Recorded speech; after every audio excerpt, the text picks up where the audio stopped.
just a short time ago, announcing multiple arrests after a mass shooting on Easter Sunday. Surveillance video here captured the chaotic scene, and this led to the search of 2 homes and eventually the arrest of 3 men, all connected to a local rapper. Fox 13's Genevieve Curtis joins us live from St. Pete Police Headquarters. So Genevieve, this sounds like a wild story. What'd you find out today?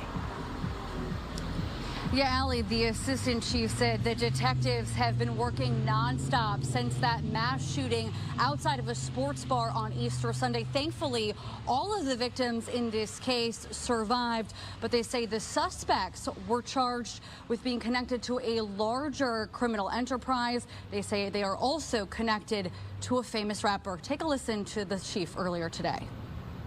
We're very fortunate that no one was killed. Now, this is video from outside of the Sonic Sports Bar and Lounge showing the shooters firing multiple rounds. Police say they haven't been able to determine a real motive here for this shooting, but it led them to identify these 3 men as their suspects in that shooting. They were arrested on charges of attempted murder. They say this all led them to these 2 homes rented by artist Rod Wave, one in St. Petersburg, the other in Manatee County. After a search warrant, they found drugs and guns, including high-power rifles. They also seized cash and jewelry you see here. Investigators say all 3 men are connected to a group called the YGs, or the Young Gangsters, who've also been tied to rapper Rod Wave since the summer of 2023. Now, the police say that the YGs are living in homes. They're also driving cars that are registered to the rapper. And now the rapper Rod Wave was initially arrested at his home during this search warrant on charges of having a gun and being a felon in possession of a gun. Those charges have been dropped. He was released this morning from jail. But I asked the assistant chief if Rod Wave is facing any other charges. We don't know if he was there that evening when the shots were fired.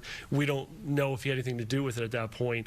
It's more the fact is that you have vehicles, you have residences, you have a complicit here to where we have to kind of just show, and we can't ignore it. And in addition to the ongoing investigation, they say they do have warrants on 2 other individuals they believe are tied to that shooting from Easter Sunday. They are still looking for those 2 individuals. They say they also found a BMW at one of the residences tied to an unsolved shooting. They believe that there are more cases.